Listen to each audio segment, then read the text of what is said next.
Hello and welcome. It's so good to have you here tonight. However you found your way to this moment, whether you're lying in bed, sitting in a quiet corner of your home, or maybe even taking a late night drive with these words as your companion, I want you to know that this space is yours. This is a place where we can talk about the things that keep us up at night, the decisions we postpone, the dreams we defer, and the very human tendency to believe that somehow, some way, starting tomorrow will be easier than starting today. Before we dive into tonight's exploration, I want to tell you about something special we've built. There's a community waiting for you, a Discord server where people just like you gather to talk about money, about sleep, about the intersection of financial wellness and mental peace. We do regular giveaways there, money and sleep kits to help you on your journey toward better rest and better financial decisions. But it's more than just giveaways. This community has a heart that extends beyond our own comfort. We're collecting donations to help the less privileged around the world, people who don't have the luxury of postponing their needs until next year, people for whom today is all there is. When you join us, you're not just joining a community focused on self-improvement. You're becoming part of something that reaches outward, that recognizes our interconnectedness, that understands wealth isn't just about accumulation, but about circulation, about lifting others as we climb. The link is in the description, and we'd love to see you there. Now, let's talk about next year. Those two words carry so much weight, don't they? Next year.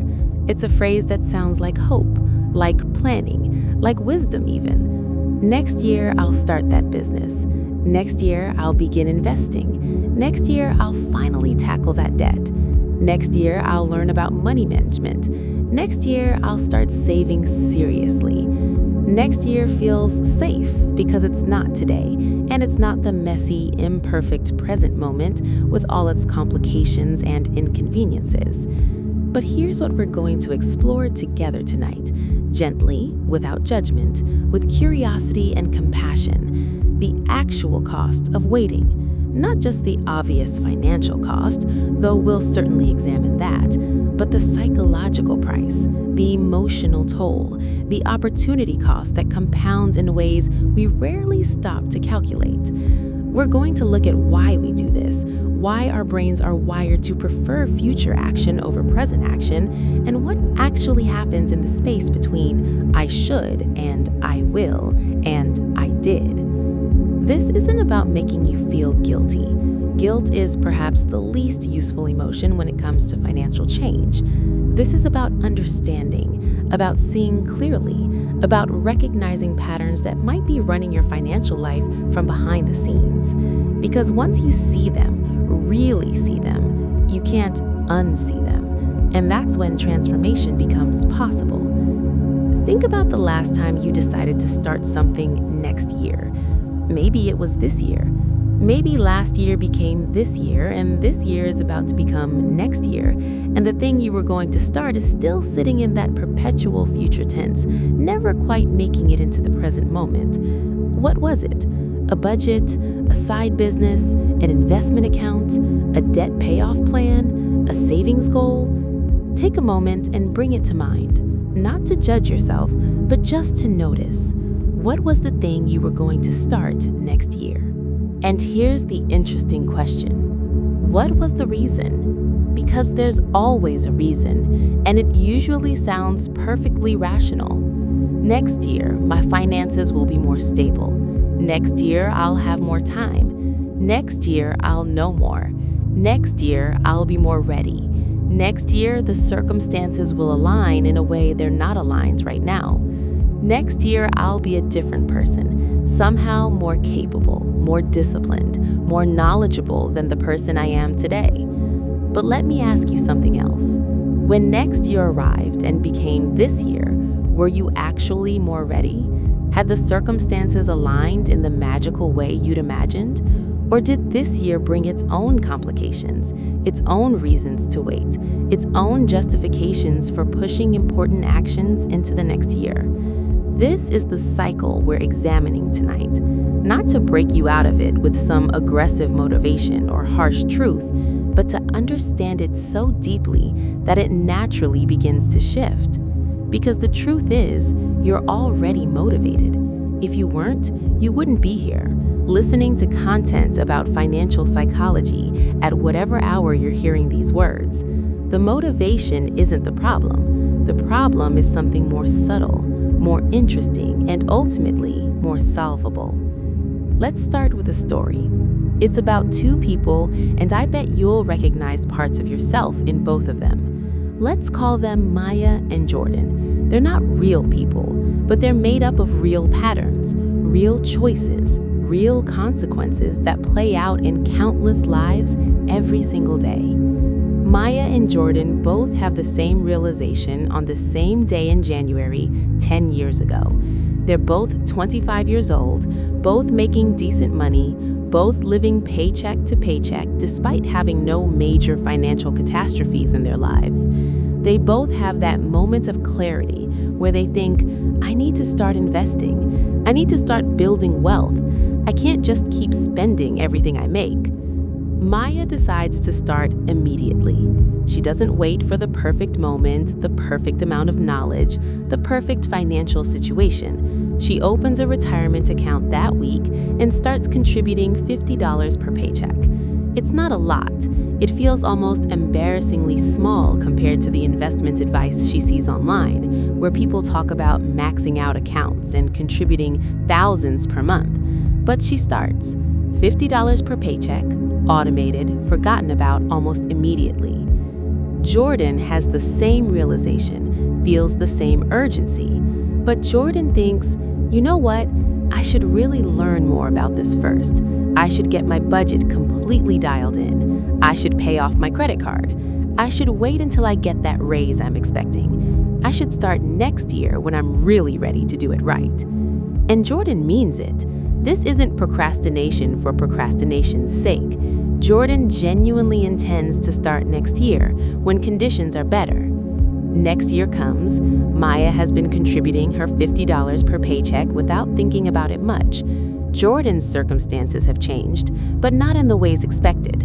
The raise came, but so did a car repair. The credit card got paid down, but then there was a wedding to attend, a gift to buy, travel expenses. And Jordan thinks, this just isn't the right year. Next year, though, next year I'll really be ready. This pattern repeats. Maya keeps contributing, increases it slightly when she gets raises, but never thinks about it too much. Just consistent, boring, automatic action. Jordan keeps waiting for the right conditions, keeps planning to start next year, keeps having perfectly valid reasons why this year isn't the year. 10 years pass. Maya and Jordan meet up for coffee. They're both 35 now. The conversation turns to money, to retirement, to the future. Maya mentions, almost casually, that she's been investing for 10 years now. Jordan feels a little pang of something, regret maybe, and mentions that they've been meaning to start but haven't quite gotten around to it yet. Later that night, Maya checks her account out of curiosity, something she rarely does. Those $50 contributions increased gradually to $75, then $100 as her income grew, have accumulated. With compound growth, with the market's general upward trend despite its volatility, with the magic of time, that account has grown to nearly $70,000. She didn't do anything sophisticated. She didn't time the market. She didn't pick winning stocks. She just started, and she kept going. Jordan goes home and does some calculations. If they had started 10 years ago, even with that same modest amount, they'd be in a completely different financial position right now. The cost of waiting wasn't just the contributions they didn't make, it was the growth on those contributions. It was the compound interest on the compound interest. It was the psychological momentum that builds when you see progress, however small. It was the identity shift that happens when you become someone who invests, rather than someone who plans to invest someday. Jordan decides, finally, to start. And that's good. Starting now is infinitely better than never starting. But the cost of those 10 years of next year is real, tangible, measurable. It's roughly $70,000, growing larger every year. That's the price Jordan paid for waiting for the perfect conditions that never came. Now, you might be thinking, but I'm not in my 20s anymore. This story doesn't apply to me. Or maybe I don't have $50 per paycheck to invest. Or perhaps my situation is different, more complicated, more difficult. And you're right, your situation is unique. But the principle underneath the story isn't about age or amount or circumstance. It's about the cost of waiting for perfect conditions that don't exist. The psychological research on this is fascinating. There's a concept called temporal discounting, which is our tendency to value immediate rewards more than future rewards. $100 today feels more valuable than $100 next year, even though rationally they're the same. This is normal, natural, part of our evolutionary wiring. Our ancestors needed to prioritize immediate survival over long-term planning. The ones who delayed gratification too much didn't survive to pass on their genes. But there's a flip side to temporal discounting that's less discussed, and it's what we might call temporal optimism bias. This is our tendency to believe that our future selves will be more capable, more disciplined, more resourceful than our current selves. We essentially treat our future selves like different people, more competent people, people who won't struggle with the same challenges we struggle with today. They'll have the same brain, the same habits, the same tendencies. The circumstances might be slightly different, but the fundamental equation rarely changes as dramatically as we imagine it will. Actually, in many cases, the circumstances get more complicated, not less. You might have more income next year, but you might also have more expenses. You might have more knowledge next year, but you might also have more responsibilities that consume your time and attention. You might have more clarity about what you want next year, but you might also have more competing priorities demanding your resources. This is why waiting for the perfect time is such an expensive strategy. The perfect time is a mirage that recedes as you approach it.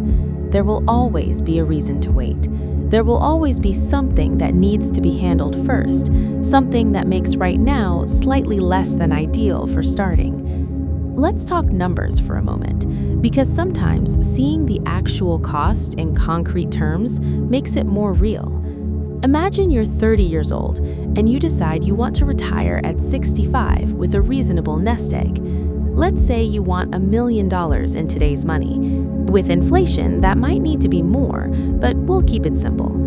If you start investing at 30 and earn an average 7% annual return, accounting for inflation, you'd need to invest about $600 per month for 35 years to reach that $1 million goal.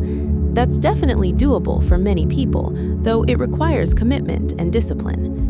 Now, let's say you wait 5 years.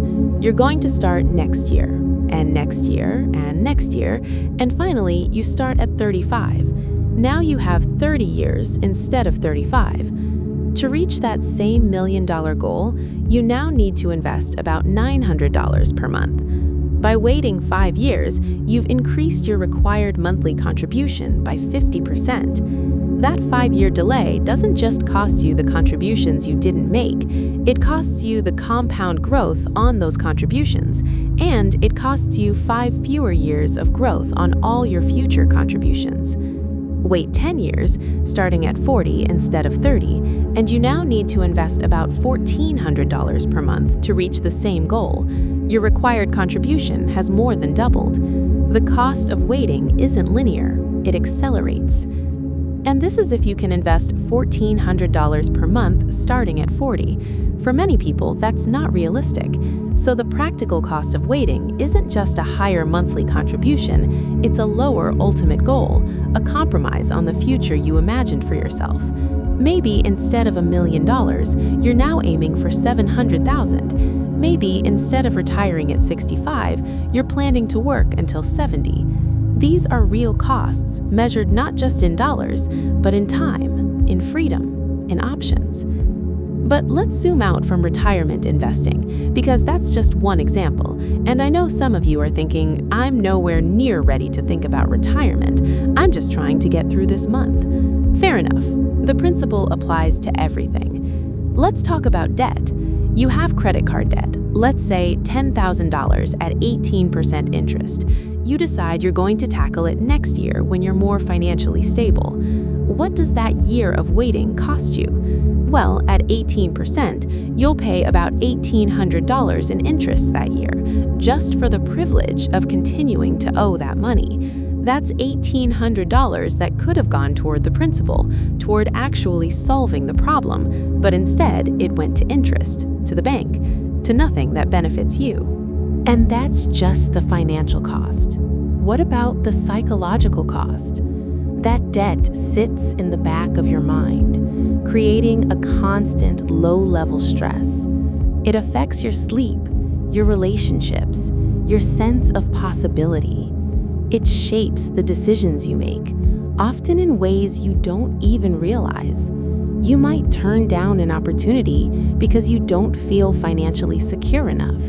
You might avoid looking at your bank account because you know it will trigger anxiety. You might overspend in small ways as a form of stress relief, which ironically makes the debt situation worse. Every month you carry that debt is another month of that psychological weight.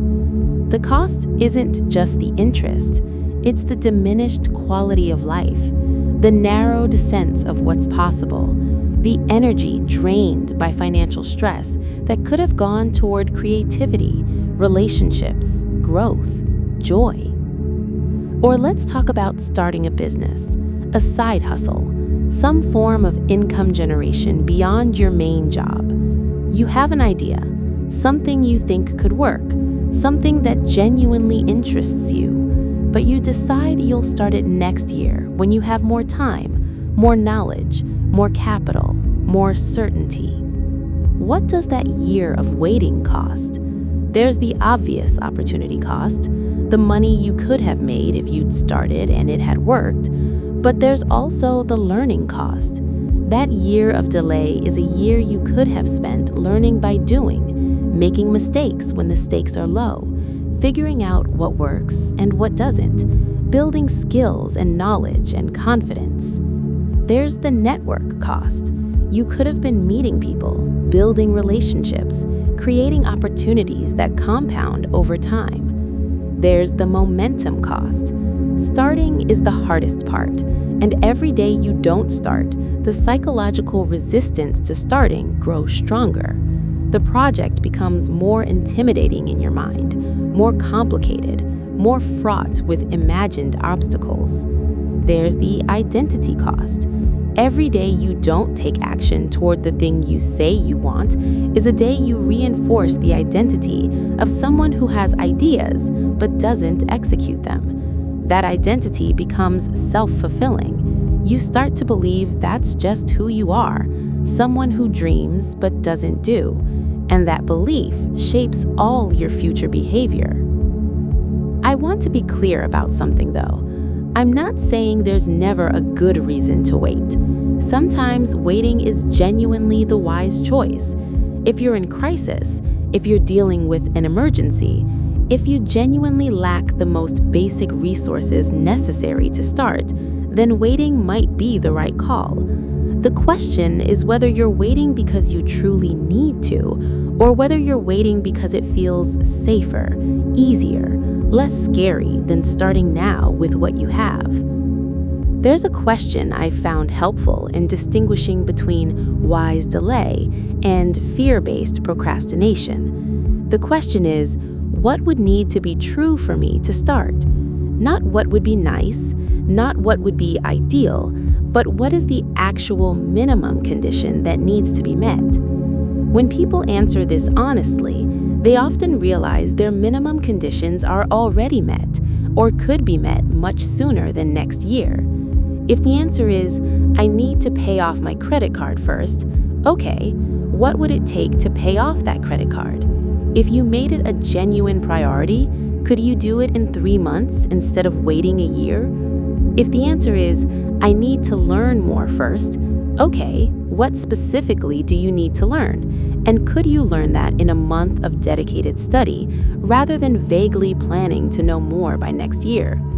Often, when we dig into the specific conditions we think we need, we realize they're either already present or achievable much faster than we thought. The next year timeline isn't based on a realistic assessment of what's required. It's based on our discomfort with starting before we feel completely ready, completely certain, completely confident. But here's one of the most important things I want you to understand tonight. You will never feel completely ready. Readiness isn't a state you arrive at. It's something you build through action. You become ready by starting, not before starting. Think about anything you've ever gotten good at. Did you feel completely ready when you started? Or did you feel uncertain, awkward, incompetent? And did the feeling of readiness come before you took action or after you'd been taking action for a while? For most people, for most things, readiness is a byproduct of doing, not a prerequisite for doing. This is what makes "I'll start when I'm ready" such a trap. You're waiting for a feeling that can only come from the very action you're avoiding. It's circular, self-defeating. You can't think your way to readiness. You can't plan your way to readiness. You can only act your way to readiness. And the beautiful thing is, you don't need to be ready to start. You just need to be willing. Willing to be uncertain, willing to be imperfect, willing to learn as you go, willing to be a beginner, which is always uncomfortable, but also the necessary first step toward mastery. Let me tell you about another cost of waiting that's rarely discussed, the cost to your relationship with yourself. Every time you tell yourself you'll do something and then you don't, you're breaking a promise to yourself. You might not think of it that way. You might think of it as just changing your mind, adjusting your plans, being flexible, but your subconscious registers it as a broken promise. And when you break enough promises to yourself, you stop believing yourself. When you say, "I'm going to start next year," part of you doesn't believe it. Part of you knows, based on past patterns, that next year you'll probably say the same thing. This erodes self-trust, and self-trust is one of the most valuable psychological assets you have. When you trust yourself, when you believe that if you decide to do something, you'll actually do it, you feel capable, you feel empowered. You're willing to set bigger goals because you trust yourself to follow through. But when you don't trust yourself, when your track record is full of abandoned plans and postponed actions, you start setting smaller goals or no goals at all. Why bother deciding to do something if you don't believe you'll actually do it? This is insidious because it's self-reinforcing. The less you trust yourself, the less likely you are to take action. The less action you take, the more evidence you accumulate that you can't trust yourself. The cycle deepens. Breaking this cycle requires understanding that self-trust isn't built through big dramatic changes. It's built through small promises kept. You don't rebuild self-trust by deciding to completely transform your financial life starting next year. You rebuild it by deciding to do one small thing today and then doing it. And then tomorrow, deciding to do one small thing and doing it. And the next day, and the next. Each kept promise, no matter how small, deposits into your self-trust account. Each broken promise, no matter how justified the reasons, makes a withdrawal.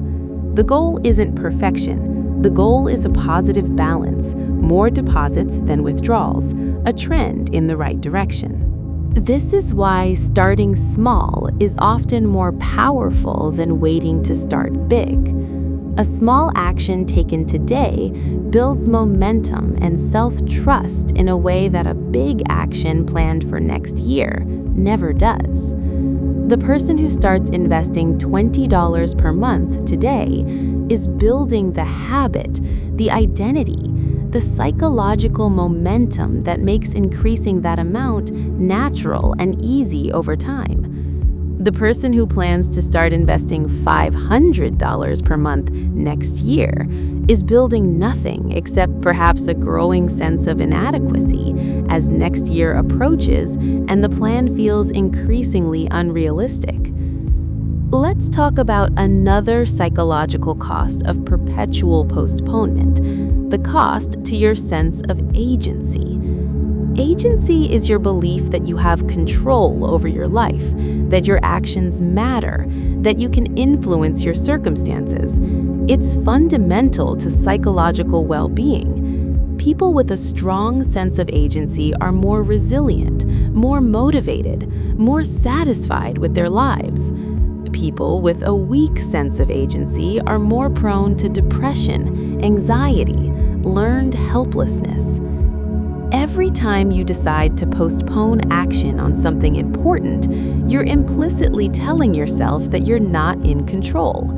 You're telling yourself that you're at the mercy of circumstances, that you have to wait for conditions to be right before you can act.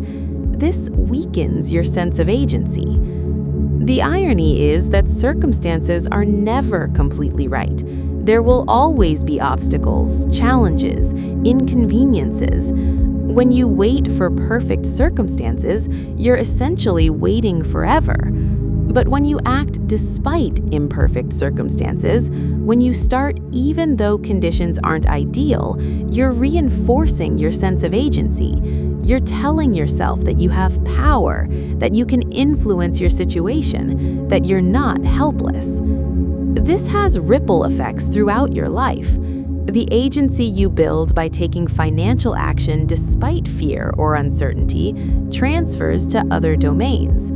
You become someone who doesn't wait for permission, for perfect conditions, for the stars to align. You become someone who acts, who influences, who shapes their own life. Now, let's address something I know some of you are thinking. But what if I start and I fail? What if I make a mistake? Isn't it better to wait until I'm more prepared so I'm less likely to fail?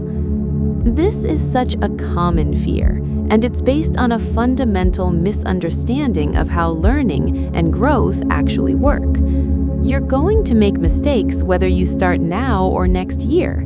The difference is that if you start now, you'll make those mistakes sooner, learn from them sooner, and be that much further along in your journey. Mistakes aren't the cost of starting unprepared. Mistakes are the cost of learning anything worthwhile. They're not a bug in the system, they're a feature. Every mistake is information, feedback, a course correction. The person who starts imperfectly today and makes mistakes will learn more and progress faster than the person who waits a year trying to avoid mistakes. Think about it this way. Would you rather make mistakes when you're investing $20 per month or when you're investing $500? Would you rather make business mistakes when you're running a small side project or when you've quit your job and gone all in?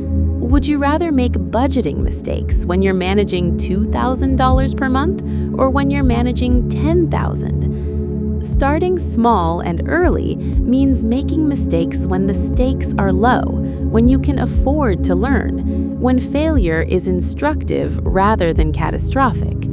The person who starts imperfectly today and makes mistakes will learn more and progress faster than the person who waits a year trying to avoid mistakes. There's also a profound difference between knowledge gained from study and knowledge gained from experience.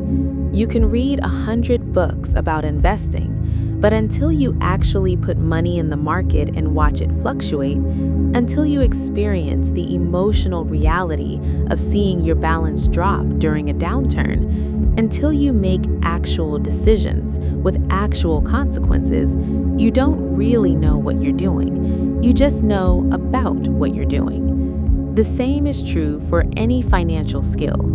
You can read about budgeting, but until you actually track your spending and confront the reality of where your money goes, the knowledge is abstract. You can study debt payoff strategies, but until you actually execute one and experience the psychological wins and challenges, you're just consuming information, not building capability. This is why experiential learning is so much more powerful than theoretical learning. And the only way to get experiential learning is to start experiencing, which means starting before you feel ready, starting with imperfect knowledge, starting and learning as you go. Let me share something about the nature of time that I think is relevant here. We tend to think of time as a neutral medium, a river we're all floating down at the same rate. But psychologically, time is elastic. A year of active engagement, of taking action and learning and growing, is psychologically much longer and richer than a year of waiting and planning. You know this if you've ever looked back on a year where you really pushed yourself versus a year where you mostly stayed in your comfort zone. The active year feels substantial, full, transformative. The waiting year feels like it passed in a blur, like you can barely remember what you did with all that time. When you postpone important financial actions until next year, you're not just delaying results, you're choosing to live through another year of psychological stagnation in this area of your life. You're choosing another year of financial anxiety instead of financial growth. You're choosing another year of being someone who plans instead of someone who does. And here's the really sobering thought. We don't know how many years we have. I'm not trying to be morbid, just realistic. None of us has a guaranteed timeline. The time you're postponing action until might not come, or it might come in circumstances you didn't anticipate, circumstances that make action even more difficult than it is now. This isn't about creating urgency through fear. It's about recognizing the value of the time you have right now. This year, this month, this day, this hour, these are not less valuable than next year. In fact, they're more valuable because they're here, now, real, available to you. Next year is still abstract, still uncertain, still full of variables you can't control. I want to talk about something else that makes next year so seductive, the planning fallacy. This is our tendency to underestimate how long things will take and overestimate how much we can accomplish in a given time frame. When you think about next year, you imagine yourself with unlimited time, unlimited energy, unlimited focus. You imagine a version of your life where all the complications of today have somehow resolved themselves. But next year, when it arrives, will have its own complications. You'll still have a job that demands your time and energy. You'll still have relationships that need attention. You'll still have unexpected expenses and surprises and challenges. The difference between your imagined next year and your actual next year will be significant, and that gap is where plans go to die. This is why New Year's resolutions have such a high failure rate. People imagine January 1st as a magical reset button, a chance to become a completely different person. They make ambitious plans based on this idealized future self, and then January 1st arrives, and they're still the same person with the same habits and the same challenges, and the ambitious plans feel overwhelming and unsustainable. The alternative isn't to abandon planning, it's to plan more realistically and to start implementing those plans now rather than waiting for some imagined future moment of perfect readiness.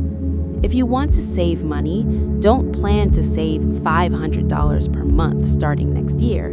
Start saving $20 per month now. When next year arrives, you'll have been saving for a year, you'll have built the habit, and increasing the amount will feel natural. If you want to start investing, don't plan to invest $1,000 per month starting next year. Open an account today and invest whatever amount feels doable, even if it's small. When next year arrives, you'll be an investor with a year of experience, not a would-be investor with another year of planning. If you want to start a business, don't plan to launch a full-fledged company next year. Start researching today. Reach out to one potential customer. Create a simple prototype. Do something, anything that moves you from planning to doing. When next year arrives, you'll have momentum instead of just intentions. There's a concept in physics called inertia, the tendency of objects to resist changes in their state of motion. An object at rest tends to stay at rest. An object in motion tends to stay in motion. This principle applies to psychology and behavior as well. When you're in a state of inaction, staying in inaction feels easier than starting action. There's psychological inertia to overcome. But here's the beautiful thing. Once you overcome that inertia, once you get moving, staying in motion becomes easier than stopping. The person who's been investing for a year doesn't have to overcome psychological inertia every month. The action has become routine, automatic. The person who's been working on their side business for a year doesn't have to battle resistance every day. The momentum carries them forward. This is why the hardest part is always starting, and why every day you delay starting, you're choosing to face the hardest part later rather than sooner. You're keeping yourself in a state of inertia where action feels difficult and resistance feels strong. When you start, even imperfectly, even small, you begin to build momentum, and momentum makes everything easier.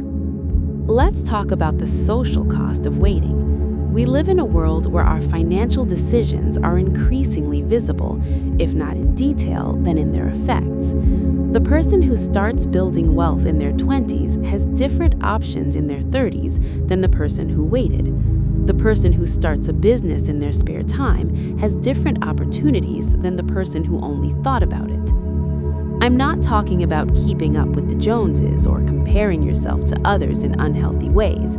I'm talking about the practical reality that financial decisions compound over time, and those compound effects show up in the choices available to you, the experiences you can have, the security you can offer your family, the generosity you can extend to causes you care about. When you wait, you're not just postponing your own progress, you're potentially limiting your ability to help others. The person with financial stability can afford to be generous. This brings us back to the Discord community I mentioned at the beginning, the one focused on helping the less privileged. That community exists because people decided to take action on their own financial wellness and then extend that wellness outward. It exists because people didn't wait until they had everything figured out. They started where they were, with what they had, and built something meaningful.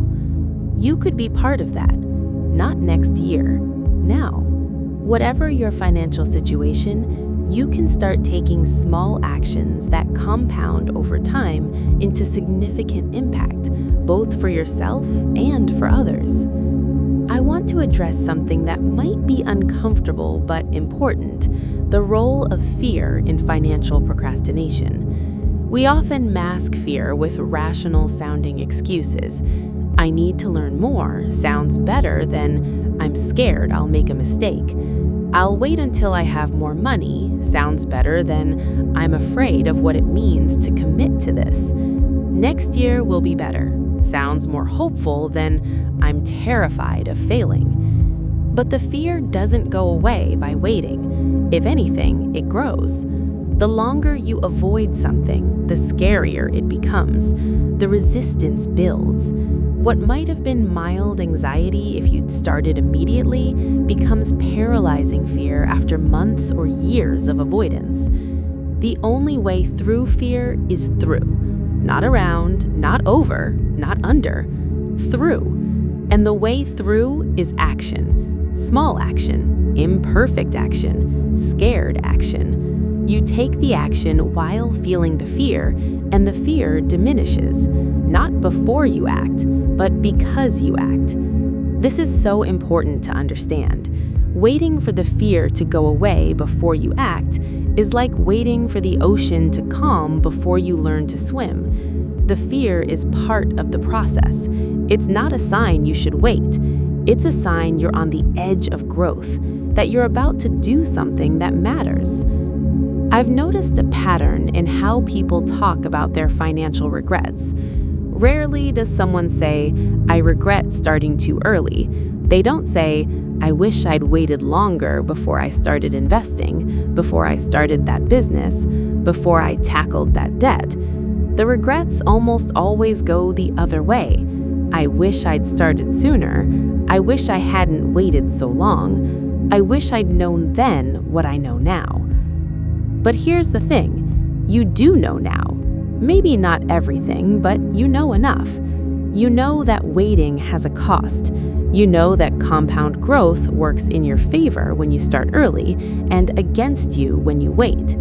You know that habits build through repetition, not through planning. You know that your future self will be grateful for the actions your present self takes. So why wait? What are you actually waiting for? When you really examine it, when you strip away the comfortable justifications and look at the core reason, what is it? Maybe it's perfectionism, the belief that if you can't do something perfectly, you shouldn't do it. But perfectionism is just fear wearing a fancy outfit. It's not about standards. It's about avoiding the vulnerability of being seen as imperfect, as still learning, as not having all the answers.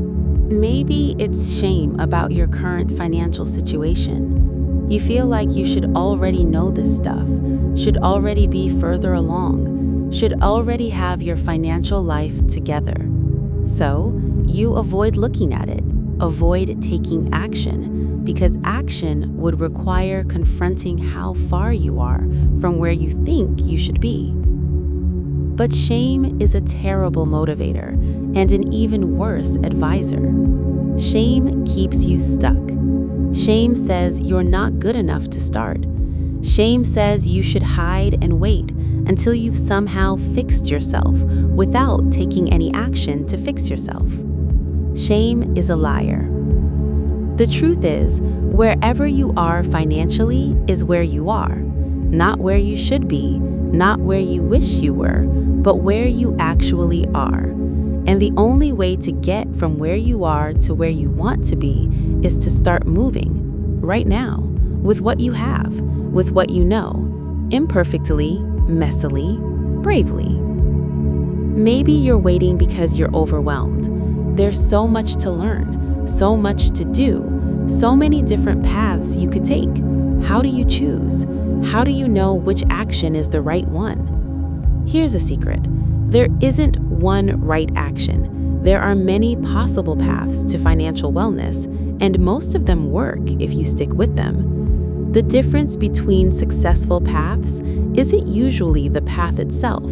It's the fact that people actually stayed on the path, actually kept walking, actually persisted through obstacles. So pick something, anything. One small financial action that moves you in a positive direction. It doesn't have to be the optimal action, it just has to be an action. Because once you're moving, you can course correct, you can adjust, you can learn and adapt. But if you're standing still, waiting to choose the perfect path, you're not moving at all. Think of it like this. Imagine you're lost in a forest, trying to get to a mountain you can see in the distance. You could stand in one spot, analyzing all possible routes, trying to determine the optimal path, or you could start walking in the general direction of the mountain, adjusting your path as you encounter obstacles, learning as you go. Which approach is more likely to get you to the mountain? Financial progress works the same way. The person who starts with an imperfect plan and adjusts as they learn will make more progress than the person who waits for the perfect plan. Because the perfect plan doesn't exist. Context changes, goals evolve, circumstances shift. What looks perfect from a distance often needs adjustment when you're actually walking the path. Let's talk about another cost of waiting that's subtle but significant. The cost to your creativity and problem-solving ability. When you're actively working on something, when you're taking action, your brain is engaged in a different way than when you're just planning. You notice opportunities you wouldn't have noticed otherwise. You make connections you wouldn't have made otherwise. You think of solutions to problems you didn't even know existed. This is because action creates information. When you're just thinking about starting a business, your brain works in abstract terms. But when you're actually starting a business, even in a small way, you encounter real problems, and your brain, faced with real problems, becomes remarkably creative about finding real solutions. The person who waits until next year to start their side hustle is missing a year of this active problem solving. They're missing the creative thinking that emerges from engagement. They're missing the opportunities that only become visible when you're in the arena, not observing from the sidelines. The same applies to any financial goal. When you're actively managing your money, budgeting, investing, paying off debt, your brain starts noticing things. You see opportunities to save. You think of ways to earn more. You become aware of patterns in your spending. This awareness only comes from engagement, not from planning to engage someday. I want to address something about the psychological impact of procrastination itself. There's research showing that chronic procrastination is associated with higher stress, lower well-being, and even health problems, not because of the tasks themselves, but because of the psychological burden of knowing you're not doing what you intended to do. You know that feeling, right? That low-level anxiety that sits in the background when you have something important you're avoiding. It's there when you're trying to relax, when you're trying to focus on other things, when you're trying to sleep. It's the nagging knowledge that you're not living in alignment with your own values and goals. Every day you tell yourself you're going to start dealing with your finances next year is another day of carrying that psychological burden. It's exhausting. It drains energy that could be going toward productive action or genuine rest. It creates a background static that interferes with presence and peace. The antidote isn't to feel guilty about procrastinating. Guilt just adds another layer of psychological burden. The antidote is action, even small action, even imperfect action. Because action, any action toward the thing you've been avoiding, immediately relieves that psychological pressure. You feel lighter, you feel more capable, you feel like yourself again. There's a concept in psychology called cognitive dissonance, which is the discomfort you feel when your actions don't align with your beliefs or values. If you believe financial wellness is important, but you consistently postpone taking action toward financial wellness, you experience cognitive dissonance. Your brain has to resolve this somehow. Often, it resolves it by changing the belief. You start telling yourself that financial wellness isn't really that important, or that it's okay to wait, or that you're different somehow and the normal rules don't apply to you. This protects you from the discomfort of the dissonance, but it also disconnects you from what you actually value. You end up drifting further from financial wellness, not just in action, but in belief, and the gap becomes harder to close. The healthier resolution is to change the action to align with the belief. If you believe financial wellness is important, take action toward it. Start small if you need to, but start. This resolves the dissonance in a way that moves you forward rather than backward. Let's talk about the role of identity in all of this. Every action you take or don't take reinforces an identity. The person who consistently postpones financial action is building the identity of someone who postpones financial action. That might sound obvious, but the implications are profound. Identity is self-reinforcing. The more you see yourself a certain way, the more you act in ways consistent with that identity, which reinforces the identity further. If you see yourself as someone who doesn't follow through, you're less likely to follow through, which confirms your belief that you don't follow through. But identity is also changeable, and it changes through action. Every time you take a small action toward financial wellness, you're casting a vote for a new identity. You're becoming the person who takes action, who follows through, who does what they say they'll do. Enough votes and the identity shifts. You become that person. This is why starting now, even small, is so powerful. You're not just making progress toward a financial goal. You're shifting your identity. You're becoming a different person. And that different person makes different choices, which creates different results, which reinforces the new identity.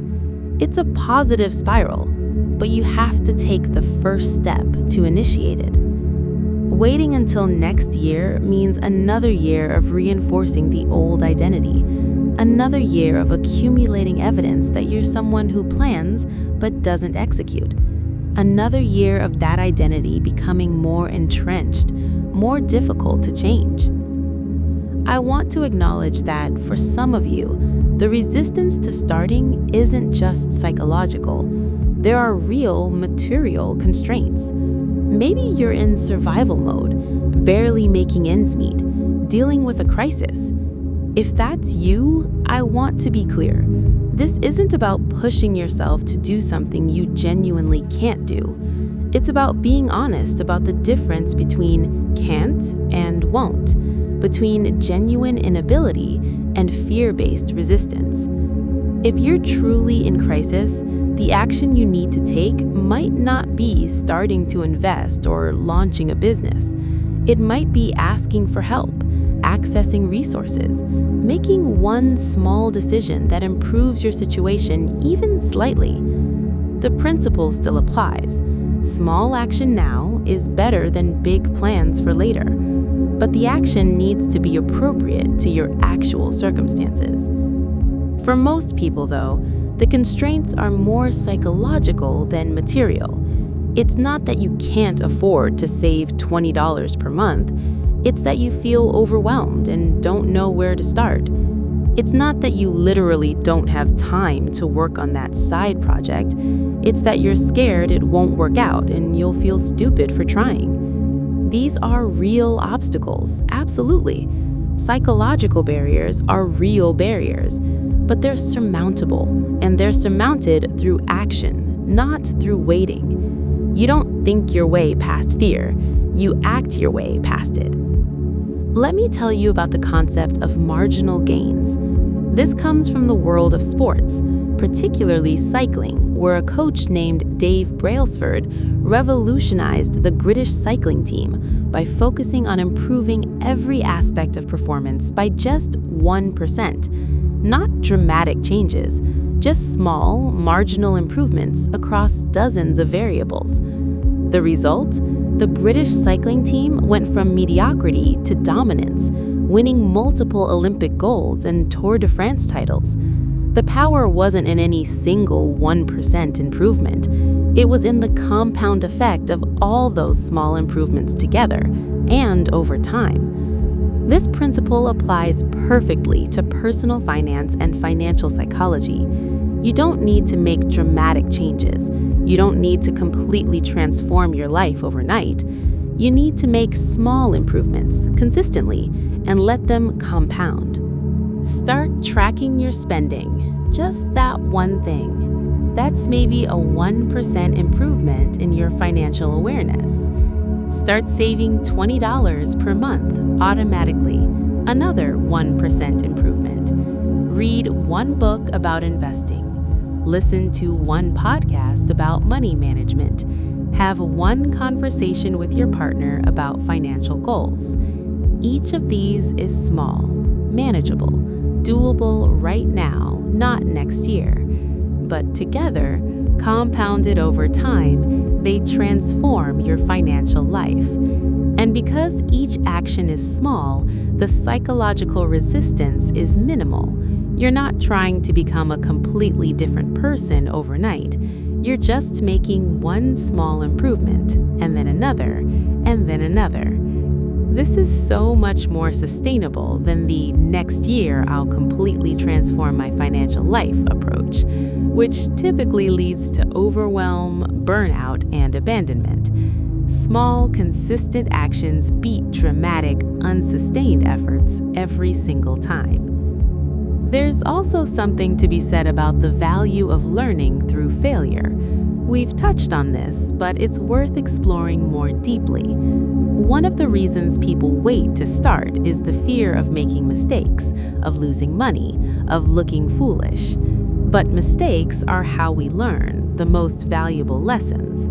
The person who starts investing now with imperfect knowledge will make mistakes. They might buy high and sell low out of panic. They might choose suboptimal investment vehicles. They might pay more in fees than they should. And each of these mistakes, while costly, teaches something invaluable that no amount of reading or planning could teach. The person who waits until they think they know everything might avoid some of those early mistakes, but when they finally start, their first mistakes will be with larger amounts of money and less time to recover. And they'll have missed the chance to develop the emotional resilience and practical wisdom that comes from navigating ups and downs in real time. This applies beyond investing. The entrepreneur who starts their business before they feel ready will make mistakes, product decisions that don't pan out, marketing approaches that fall flat, pricing strategies that need adjustment. But each mistake teaches them something about their market, their customers, their own capabilities. By the time their business is established, they've accumulated wisdom that can't be gained any other way.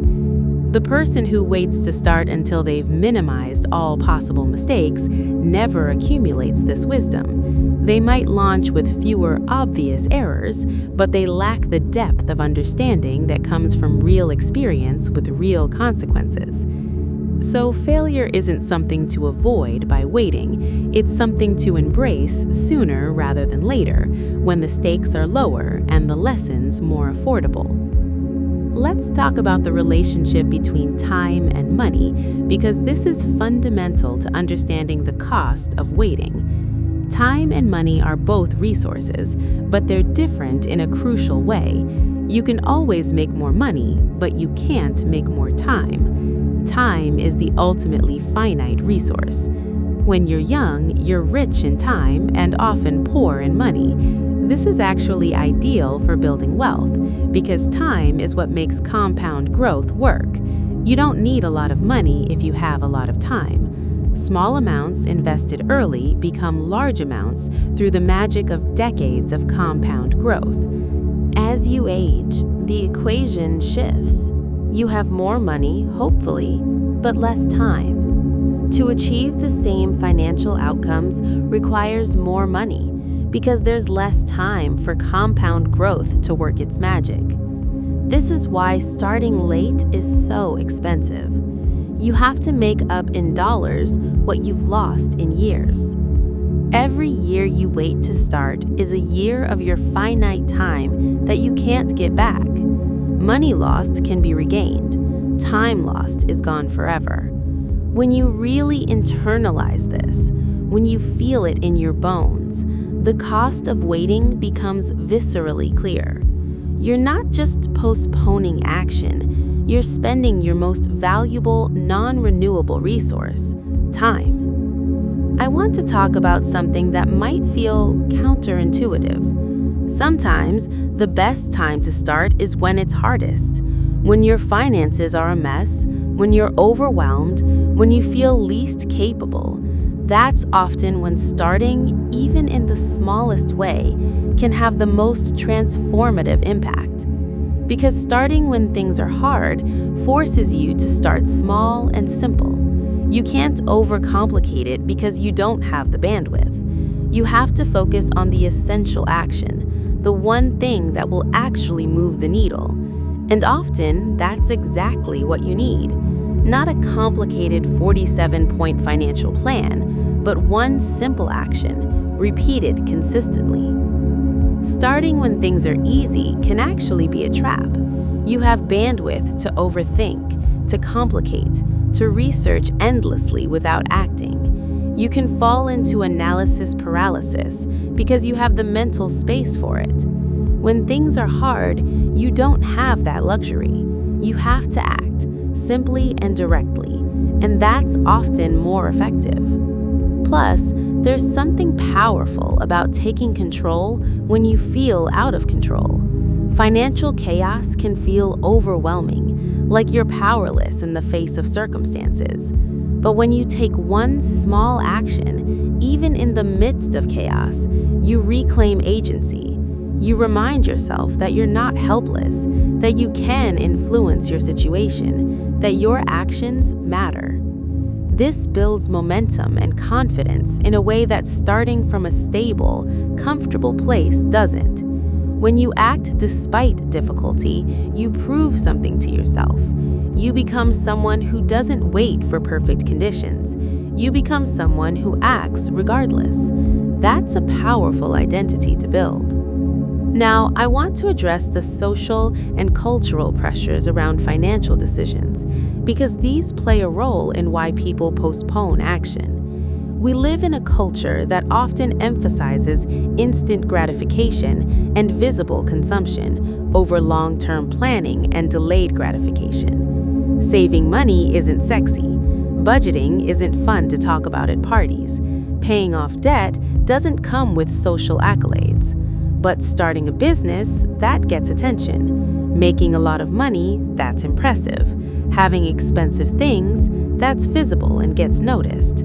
So there's a cultural pull toward the dramatic and visible aspects of financial success, and away from the boring, unglamorous work that actually builds wealth.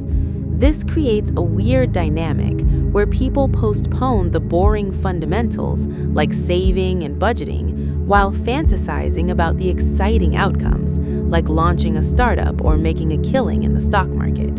But the boring fundamentals are what make the exciting outcomes possible, or at least sustainable. If you start a business but don't have solid money management skills, the business might fail, not because the idea was bad, but because you couldn't manage cash flow. If you make a lot of money but don't understand how to save and invest it, you might end up no better off than when you were making less. The fundamentals matter, even though they're not exciting. Part of the work of financial maturity is being willing to do the unglamorous stuff, to value long-term outcomes over short-term appearances, to build a foundation even when it's not visible to others. This requires resisting cultural pressure, which is hard, but it's necessary. And here's the thing, you can start on the fundamentals right now. You don't need permission. You don't need to wait for a culturally sanctioned moment. You can quietly, privately begin building the financial foundation that will support whatever dreams and goals you have, whether they're dramatic and visible or quiet and personal. Let's talk about the paradox of choice. Sometimes having too many options makes it harder to take action. If you're trying to decide between 47 different investment strategies, if you're researching 23 different budgeting apps, if you're comparing 15 different approaches to debt payoff, the sheer volume of options can be paralyzing. This is where the "I'll decide next year" postponement comes from. It's not that you don't want to take action, it's that you're overwhelmed by the options and can't decide which path to take. So you defer the decision, telling yourself you'll figure it out later when you have more information, more clarity, more certainty. But more information doesn't always lead to better decisions. Sometimes it just leads to more overwhelm. And clarity doesn't come from thinking, it comes from doing. You become clear about which approach works for you by trying approaches and seeing what resonates, what's sustainable, what produces results. So instead of trying to research and analyze your way to the perfect choice, pick something reasonable and try it. If it doesn't work, you'll know and you can adjust. This is so much faster and more effective than trying to make the perfect choice up front. Remember, the cost of a suboptimal choice is usually much less than the cost of no choice. If you start with a budgeting method that turns out not to work for you, you've lost maybe a month, but you've gained clarity about what doesn't work, which helps you find what does work. If you wait a year to choose the perfect budgeting method, you've lost a year, and you still don't have clarity because you still haven't tried anything. Action creates information. Waiting creates anxiety. Choose action. I want to talk about the difference between starting and succeeding because I think sometimes people conflate these and it creates unnecessary pressure. Starting doesn't mean you're guaranteed to succeed. Starting means you're in the game, you're learning, you're creating possibility. Success comes later as a result of starting and persisting and adjusting. But people often think, if I start, I need to succeed, and I'm not sure I'll succeed, so I'll wait until I'm more sure. This logic is backwards. You can't know if you'll succeed until you start. Success isn't something you can guarantee in advance. It's something you discover through the process of trying. This is why starting is so important, even when the outcome is uncertain. You're not starting because you know you'll succeed. You're starting to find out. You're starting to create the possibility of success, which doesn't exist at all if you don't start. And even if you don't succeed in the way you originally imagined, you'll learn something. You'll grow. You'll develop skills and knowledge and resilience. These are valuable outcomes even if the specific goal doesn't pan out. The person who starts a business that fails learns more and grows more than the person who never starts at all. The person who tries a budgeting approach that doesn't work still learns about their spending patterns and psychological triggers. The person who invests and loses some money in a market downturn learns about their risk tolerance and emotional relationship with volatility. None of these outcomes are failures in the deepest sense. They're all forms of valuable learning that only come from engagement, from being in the arena. Waiting on the sidelines guarantees you'll avoid certain kinds of failures, but it also guarantees you'll avoid growth, learning, and the possibility of success. Let's address another common reason for postponement: perfectionism. This one's tricky because perfectionism masquerades as high standards, as wanting to do things right. And who can argue with wanting to do things right? But perfectionism isn't about high standards. It's about using impossible standards as a shield against vulnerability, against the possibility of being judged or criticized or found lacking. The perfectionist doesn't start until conditions are perfect, until they have all the information, until they can be certain of success, which, of course, never happens. Perfectionists are often high achievers, which makes it even trickier. They've succeeded in the past by working hard, by being thorough, by not cutting corners. So they apply that same approach to new endeavors, not recognizing that what worked when executing on a known path doesn't work when starting something new. When you're starting, you need to be willing to be a beginner, to be imperfect, to make obvious mistakes. The person who needs everything to be perfect can't do this. They're stuck in a loop where they feel like they need to know more, prepare more, plan more before they can begin. And the beginning never comes.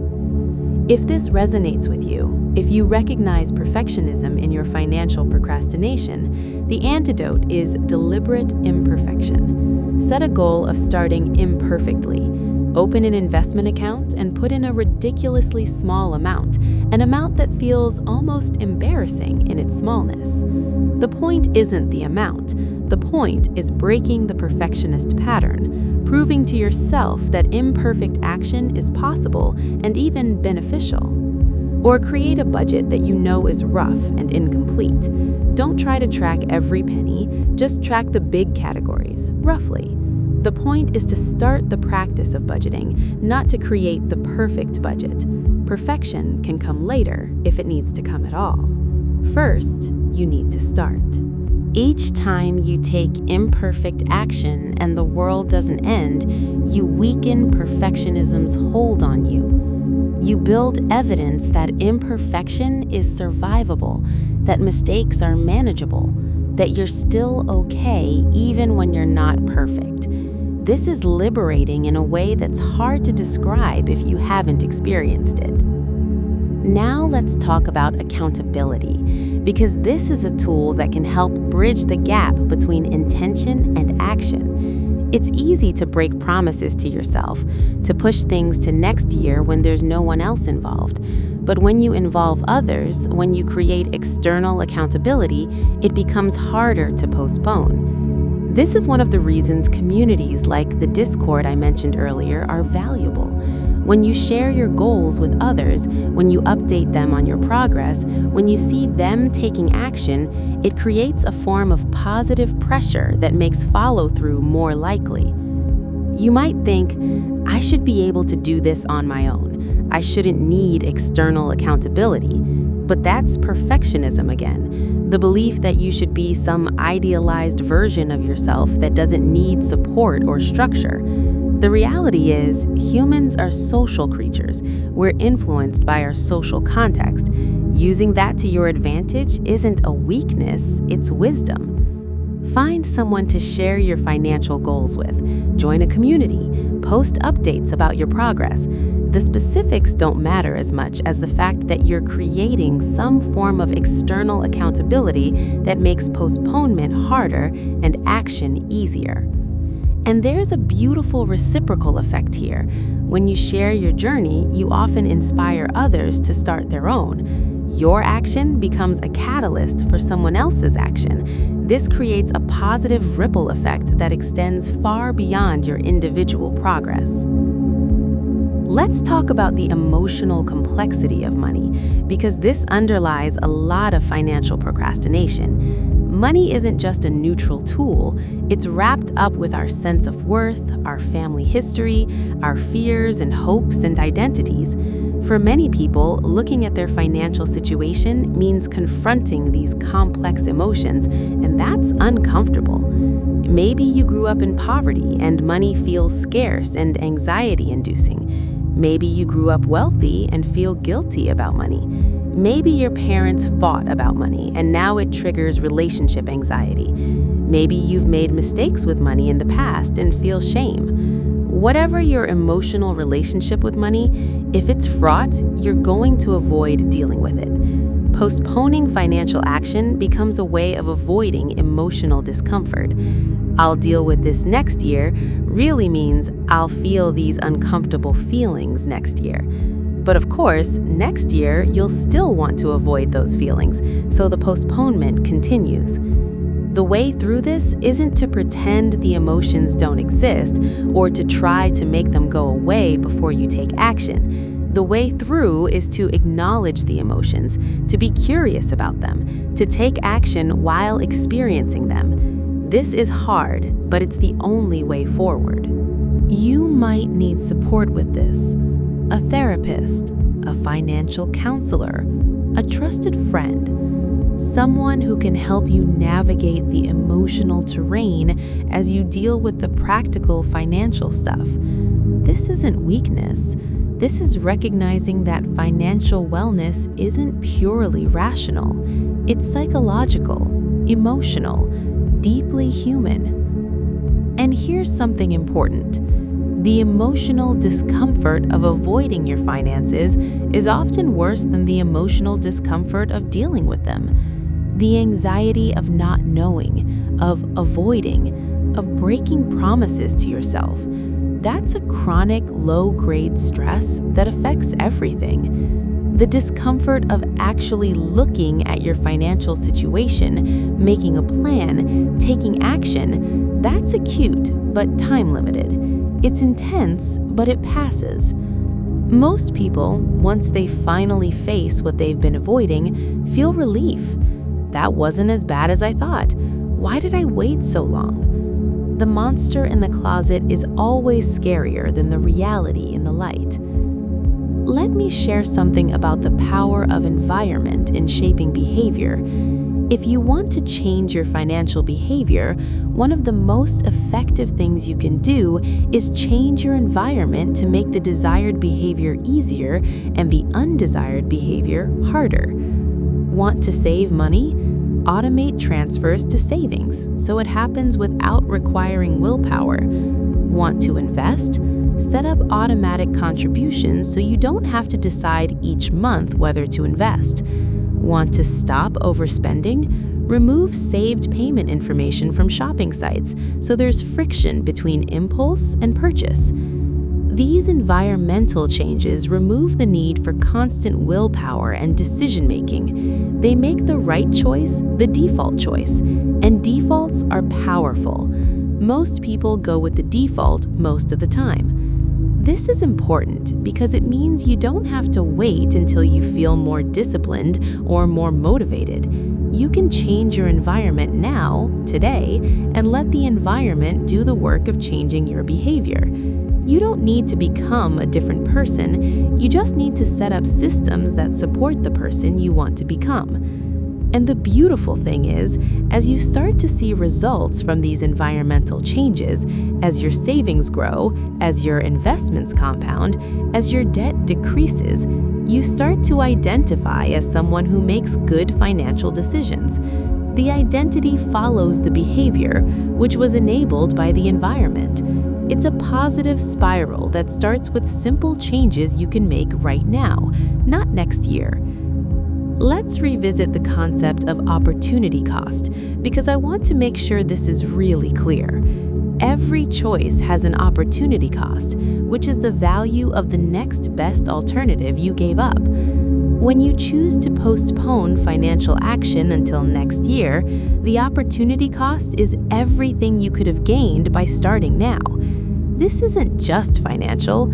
Yes, there's the compound growth you're missing, the momentum you're not building, the habits you're not forming, but there's also the psychological benefit of feeling in control, the emotional relief of finally addressing something you've been avoiding, the self-respect that comes from following through on commitments to yourself.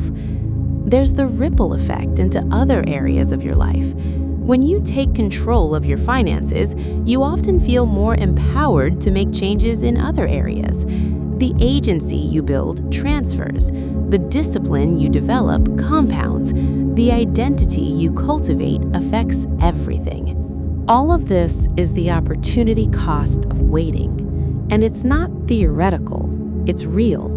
Every day you wait is a day of these benefits you're not experiencing, this growth you're not having, this life you're not living. The question isn't whether you can afford to start, it's whether you can afford to wait. And when you really examine the full opportunity cost of waiting, the answer becomes clear. You can't afford to wait. None of us can. Now, I want to talk about the concept of sunk costs because this is relevant to anyone who's been postponing financial action for a while and feels like they've already lost so much time that it's not worth starting now. This is the sunk cost fallacy applied to time instead of money. The sunk cost fallacy is when you continue investing in something because you've already invested so much, even when continuing doesn't make sense. People stay in bad relationships because they've already invested years. They keep working on failing projects because they've already put in so much effort. With time and financial action, the fallacy works in reverse. People think, I've already waited 5 years. I've already missed so much opportunity. What's the point of starting now? The years already lost feel like a reason to not start, when actually they're an even stronger reason to start immediately. Those years are gone. That's the sunk cost. You can't get them back. The question is what you do with the years ahead. You can continue the pattern and lose more years, or you can start now and make the most of the time you still have. The best time to start was 10 years ago. The second best time is now. Not next year, now. Every day you wait, the best time in the past recedes further, and the remaining time in the future diminishes. The cost of waiting compounds. If you've already waited years, if you're beating yourself up about lost time, channel that into action today. Don't let regret about the past paralyze you from taking action in the present. The past is done. The future is still up for grabs. I want to spend some time on the concept of financial self-efficacy, which is your belief in your ability to effectively manage your money. This is distinct from actual knowledge or skills. It's about confidence in your capacity to learn and execute financial behaviors. People with high financial self-efficacy believe they can learn what they need to know. They believe their actions will lead to positive outcomes. They believe they're capable of handling financial challenges. People with low financial self-efficacy doubt themselves. They believe money management is too complicated for them. They believe they'll probably fail if they try. And here's the crucial thing. Financial self-efficacy is built through action, not through knowledge. You can read 100 books about money and still have low financial self-efficacy if you never act on that knowledge. But if you take small actions and see positive results, even if you don't understand all the theory, your financial self-efficacy increases. This is why starting small is so powerful. You don't need to understand modern portfolio theory to open an investment account and start contributing. You don't need to be a budgeting expert to track your spending for a month. You just need to take the action, see that you're capable of it, and let that build your sense of efficacy. Every small success, every completed action, every promise kept to yourself increases your financial self-efficacy, and higher financial self-efficacy makes future actions easier. You believe you can do it because you've done it before. It's a positive feedback loop.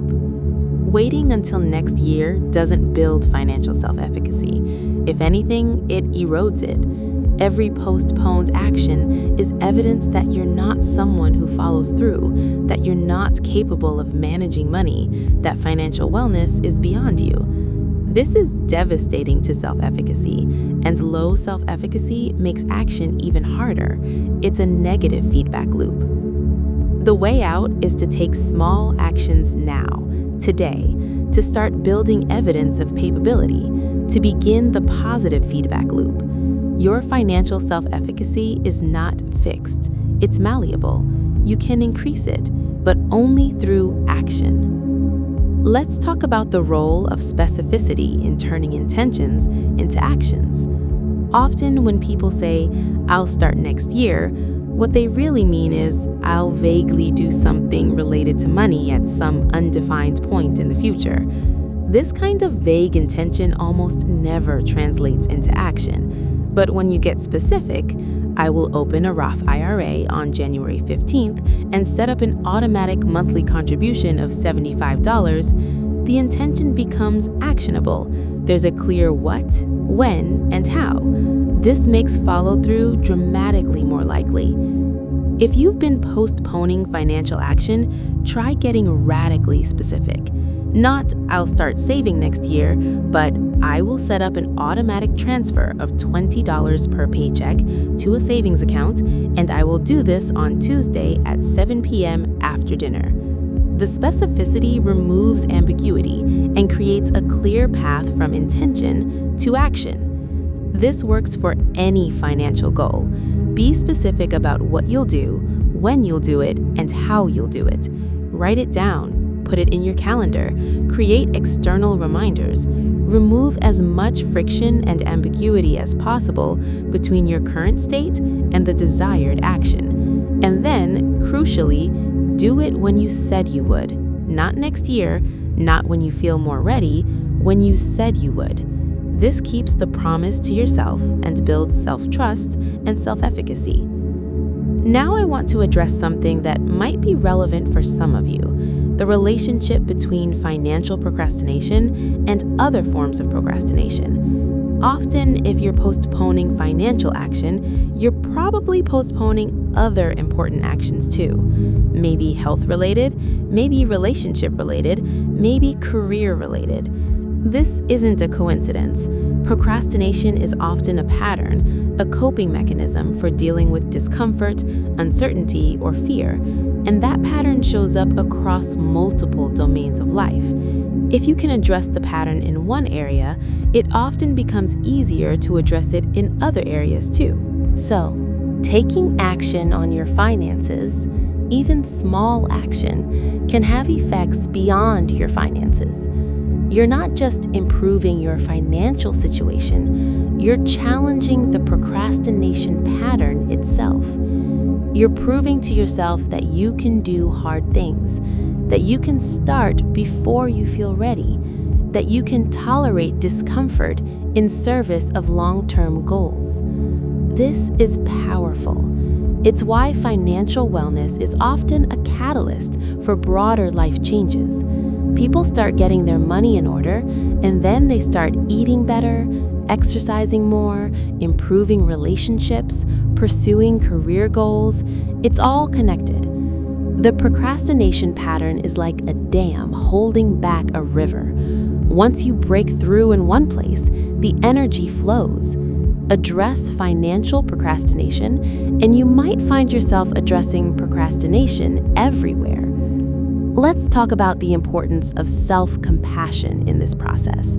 I've been talking a lot about the cost of waiting, the importance of starting now, the negative consequences of postponement, but I want to be clear, this isn't about beating yourself up. If you've been postponing financial action, there are reasons. Maybe you're scared, maybe you're overwhelmed, maybe you have trauma around money. Maybe you're dealing with so many other challenges that adding one more thing feels impossible. These reasons are valid. Your feelings are valid.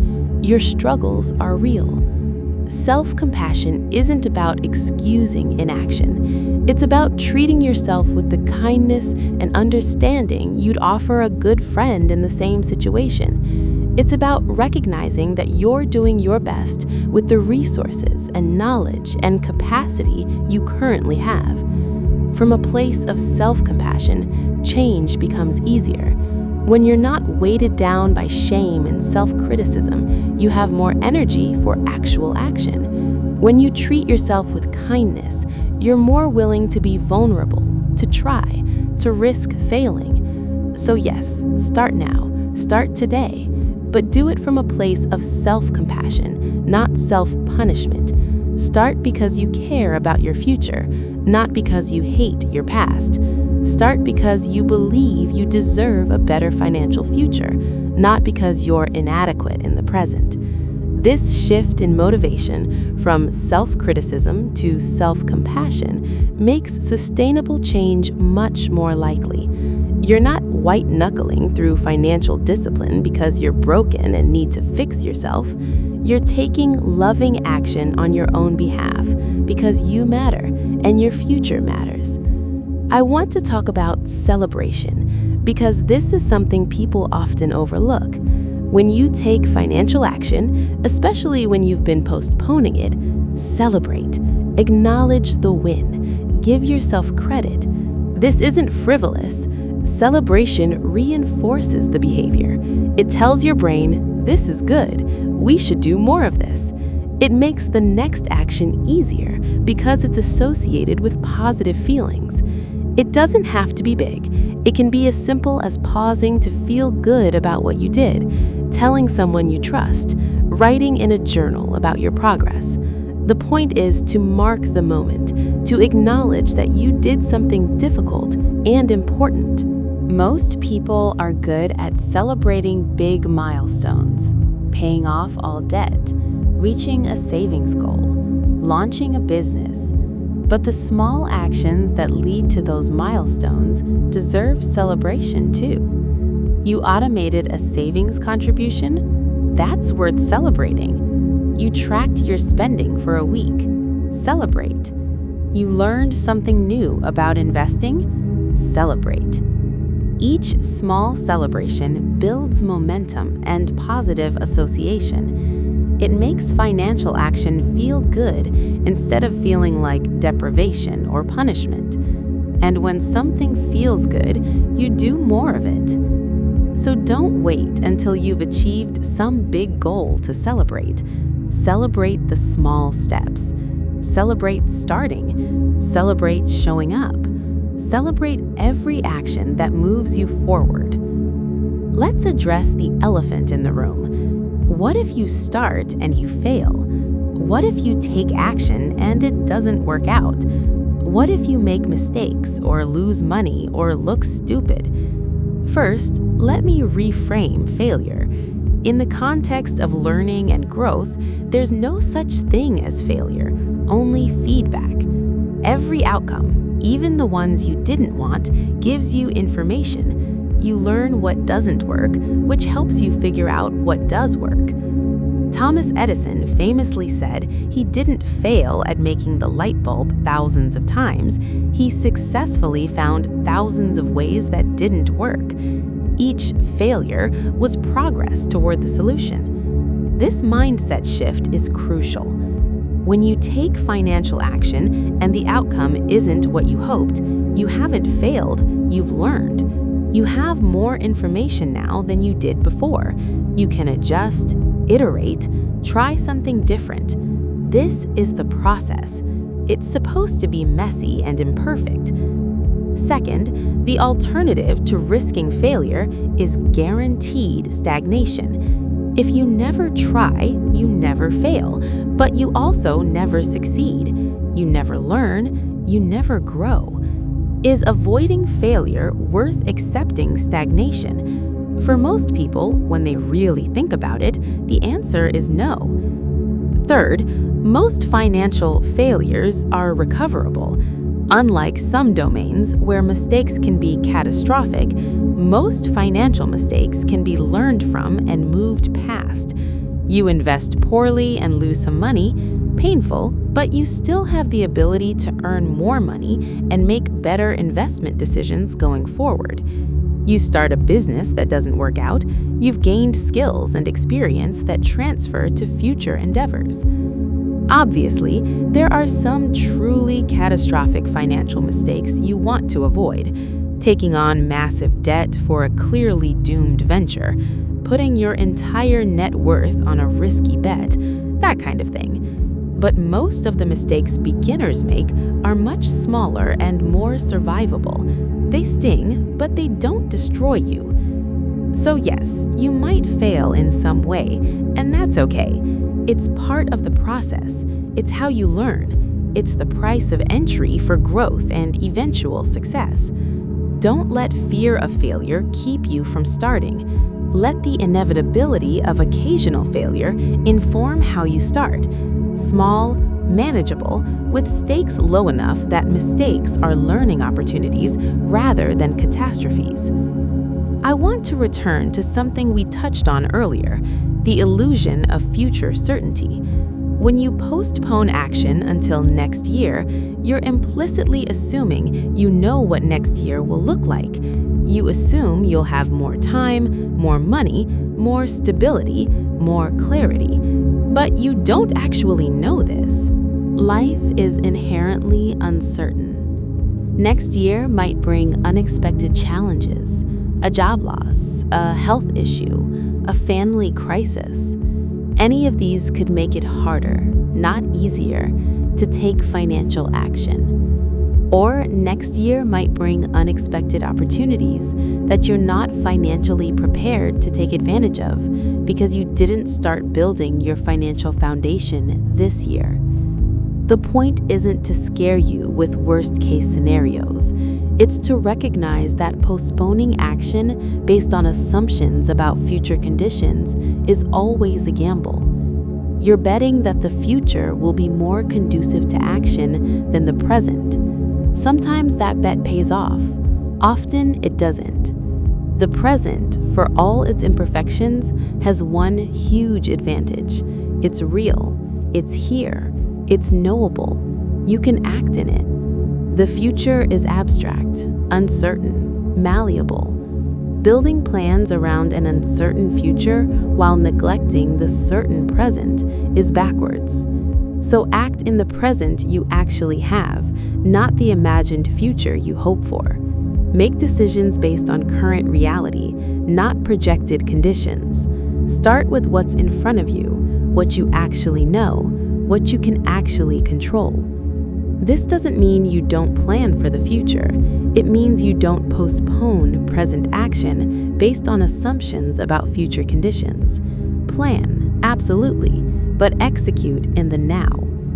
As we move toward wrapping up this exploration, I want to come back to the original question. What is the price of starting next year? We've looked at it from many angles: financial, psychological, emotional, social, temporal. We've seen that the cost is much higher than most people realize. The financial cost is measurable in lost compound growth, in higher required contributions, in missed opportunities. If you're 30 and you wait 10 years to start investing, you might need to save twice as much per month to reach the same retirement goal. That's a real, quantifiable cost. The psychological cost is harder to measure, but equally real. Lost self-trust, eroded self-efficacy, reinforced identity as someone who doesn't follow through, accumulated shame and anxiety, weakened sense of agency, diminished belief in your ability to change your circumstances. The emotional cost shows up in stress, in avoidance, in the background anxiety of knowing you're not living in alignment with your values and goals. It shows up in damaged relationships, when financial stress bleeds into your interactions with partners and family. It shows up in restricted choices and opportunities. The social cost is about the contributions you can't make when you're financially struggling, the generosity you can't afford, the causes you can't support, the people you can't help. Financial capacity enables positive impact in the world, and postponing financial wellness postpones your capacity to make that impact. The temporal cost is perhaps the most profound, because time, unlike money, can't be regained. Every year spent postponing is a year of your finite life where you're not experiencing the benefits of financial wellness, and you don't know how many years you have. None of us do. When you add it all up, when you really see the full cost, the question becomes not why should I start now, but how can I afford to wait? And the answer is you can't. None of us can. The cost is too high in too many dimensions to justify postponement based on the hope that someday conditions will be better. But here's the good news, the hopeful message I want you to take from this. You can start now, right now, today, this moment. You don't need perfect conditions. You don't need complete knowledge. You don't need to feel fully ready. You just need to take one small step. What's one action, however small, that you could take today toward financial wellness? Maybe it's opening a savings account. Maybe it's tracking your spending for one day. Maybe it's reading one article about investing. Maybe it's having one honest conversation with your partner about money. Maybe it's just deciding on a specific first step in writing it down. It doesn't have to be perfect. It doesn't have to solve everything. It just has to be a step forward, a shift from planning to doing, from someday to today. And then tomorrow, take another small step, and the next day, another. Not because you have to completely transform overnight, but because small, consistent actions compound into significant change over time. Just like compound interest in investing, compound action in behavior creates results that seem impossible when you're just starting. Remember the story of Maya and Jordan. The difference between them wasn't dramatic. Maya didn't do anything extraordinary. She just started, and she kept going. $50 per paycheck. Boring, unsexy, but over time, transformative. You can be Maya. You can start small and simple and let time and consistency do the heavy lifting. You don't need to be exceptional. You just need to begin. And if you stumble, if you make mistakes, if you have setbacks, that's okay. That's part of the process. What matters is that you're in the game, that you're engaged, that you're learning and adjusting and persisting. That's more than most people ever do. I talked earlier about the Discord community, about joining a space where you're supported and challenged and connected with others on similar journeys. I want to encourage you again to consider joining, not because it's perfect, not because it will solve all your problems, but because community makes everything easier. When you're surrounded by people who are taking action, you're more likely to take action. When you see others sharing wins and struggles, you feel less alone in yours. When you have a place to ask questions and share progress and get encouragement, the journey becomes more sustainable. And remember, this community isn't just about self-improvement. It's about extending support outward, about helping those who are struggling, about recognizing our interconnected humanity. Your financial wellness can become a source of positive impact in the world. That's worth pursuing. And the answer is, you can't. None of us can. The cost is too high in too many dimensions to justify postponement based on the hope that someday conditions will be better. But here's the good news, the hopeful message I want you to take from this. You can start now, right now, today, this moment. You don't need perfect conditions. You don't need complete knowledge. You don't need to feel fully ready. You just need to take one small step. What's one action, however small, that you could take today toward financial wellness? Maybe it's opening a savings account. Maybe it's tracking your spending for one day. Maybe it's reading one article about investing. Maybe it's having one honest conversation with your partner about money. Maybe it's just deciding on a specific first step and writing it down. It doesn't have to be perfect. It doesn't have to solve everything. It just has to be a step forward, a shift from planning to doing, from someday to today. And then tomorrow, take another small step, and the next day, another. Not because you have to completely transform overnight, but because small, consistent actions compound into significant change over time. Just like compound interest in investing, compound action in behavior creates results that seem impossible when you're just starting out. Remember the story of Maya and Jordan. The difference between them wasn't dramatic. Maya didn't do anything extraordinary. She just started, and she kept going. $50 per paycheck. Boring, unsexy, but over time, transformative. You can be Maya. You can start small and simple and let time and consistency do the heavy lifting. You don't need to be exceptional. You just need to begin. And if you stumble, if you make mistakes, if you have setbacks, that's okay.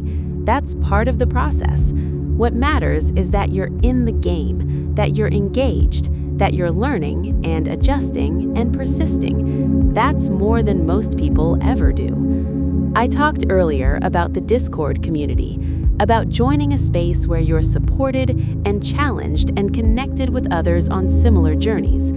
I want to encourage you again to consider joining. Not because it's perfect, not because it will solve all your problems, but because community makes everything easier. When you're surrounded by people who are taking action, you're more likely to take action. When you see others sharing wins and struggles, you feel less alone in yours. When you have a place to ask questions and share progress and get encouragement, the journey becomes more sustainable.